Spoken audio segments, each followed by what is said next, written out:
All right, let's get into some news around the NBA really quickly before we get into what happened in the Suns versus Mavs series and the Bucks versus Celtics series. Just really quickly want to just clean some things up. We never talked about the fact that the Sixers went home, and boy, oh boy, were the post-game comments by Doc Rivers a sight to behold. The Sixers home again before the conference finals once again.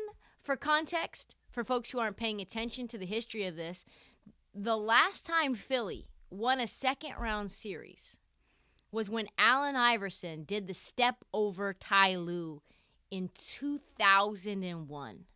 That is 21 years ago. That's how long it's been since Philly has done anything of note in the playoffs. Nobody has disappointed more in the NBA in the last 20 years than the Philadelphia 76ers. I mean, even the Lakers. I can't think of any team that's had as many expectations but has performed as poorly under the big lights. Turn them lights down! Turn those lights down!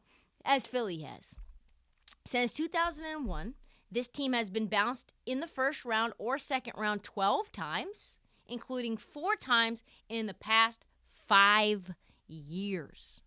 Jesus Christ, that's horrible. No finals appearances in 2 decades, no titles in 38 years. Since the Sixers made it past the second round, there's been 18 different NBA teams that have made the finals. And not you, Philly, and not you. Gross. And yet, this is the thing that kills me. This is one of the reasons of many that I can't stand Sixer fans, like these version of Sixer fans. Like, if you talk to Sixer fans, they'll come at you like they have 27 rings. They've got all of the annoying swagger of Golden State Warriors fans without any of the corresponding recent success. Fuck you, Philly. Fuck you. You would think Dr. J had been like a recent phenomenon, how these Sixers media, or at least some of them, act. This is a train wreck of a franchise, and they have nowhere to go from here. And now they have to wrestle with the idea, the notion of signing James Harden, with the notion of whether they bring back Doc Rivers, rolling that ass back out there doing nonsense. Who wants to run it back with Doc Rivers? Get the fuck out of here.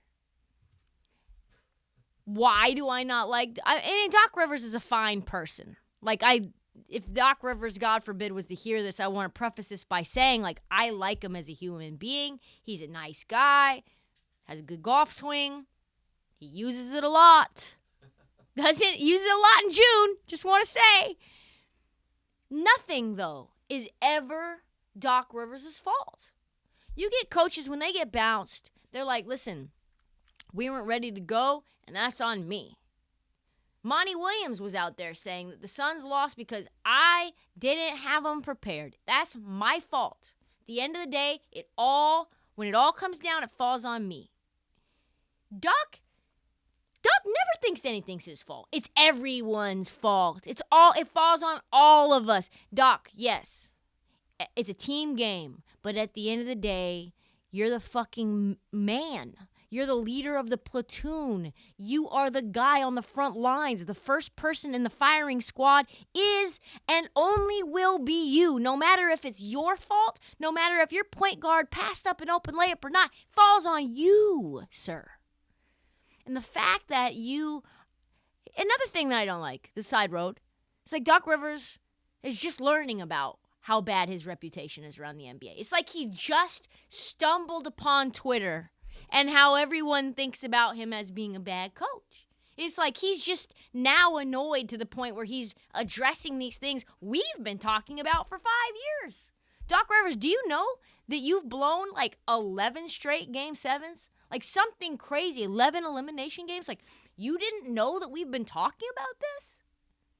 We've been killing you online since you were in Los Angeles, sir. We've been killing you since you got 1 ring in Boston, sir. It's been a minute. And when he found out about this. He's like, oh, yeah, you see, I mean, Orlando, did you see Orlando's roster? Dog, you are getting killed. This is not new. And yet, for some reason, Doc Rivers doesn't believe that this is a results-based business. I try really hard. Nobody's more confident. Yeah, he said I try really hard, guys. Me too. Like, sometimes, though, you're just out over your skis, my man. And nobody feels more confident somehow, some way in his job security than Doc Rivers in his measly one ring. What the fuck? Despite so many of the problems that this team that has fallen on Doc Rivers' shoulders, I don't know, like blowing up players, throwing them under the bus, making them never want to come back to your franchise after a series ends, like deciding to play Joel Embiid with a torn thumb in a fourth quarter up 30 to the fucking Toronto Raptors in a closeout game in the waning moments, like constantly deflecting blame even when things are very clearly Doc Rivers' fault.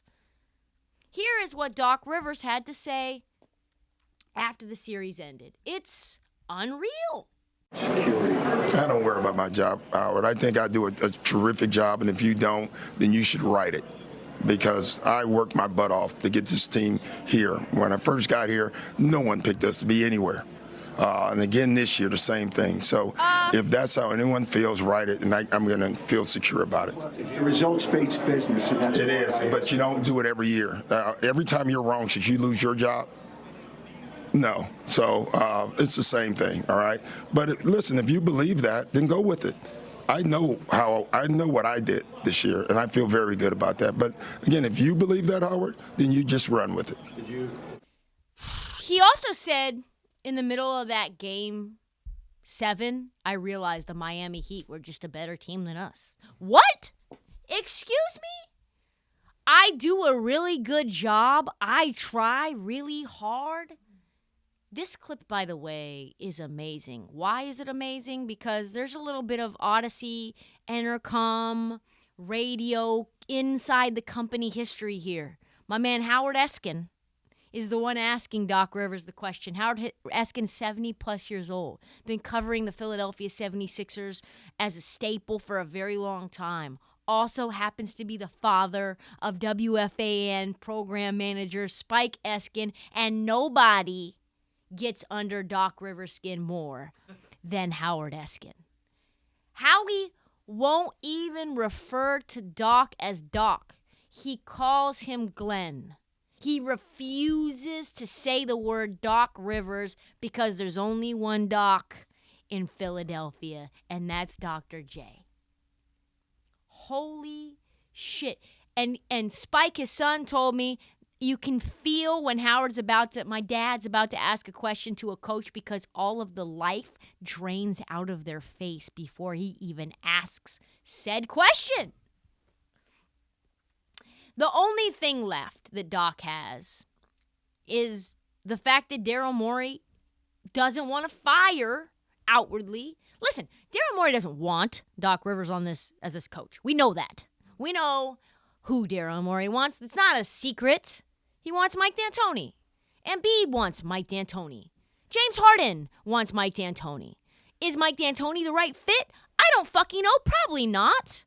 But we know for a fact that Daryl Morey and the rest of the squad is not rolling with Doc Rivers. But Daryl Morey's like, fuck, I can't fire him right now because shit.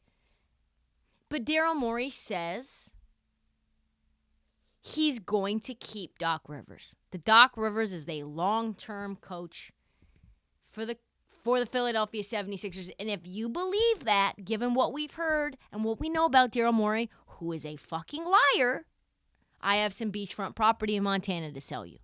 I do. This is what, to recap, Morey said.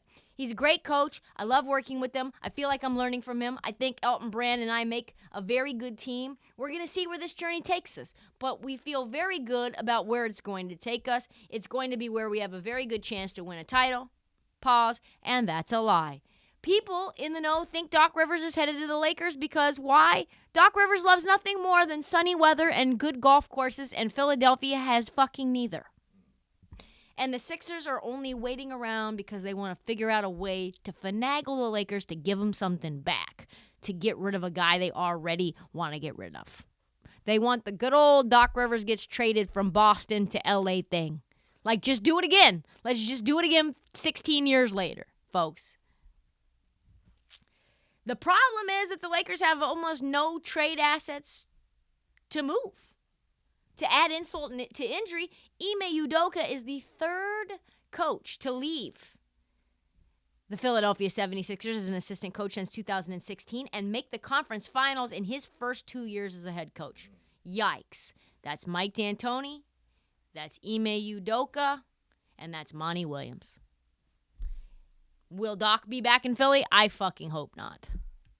Don't bet on it.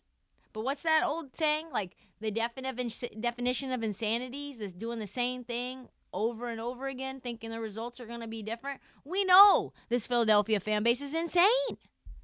If they bring back Doc Rivers and they do a long-term contract extension on a max deal with James Harden, the city will go up in fucking flames. Like the Joker. And here we go.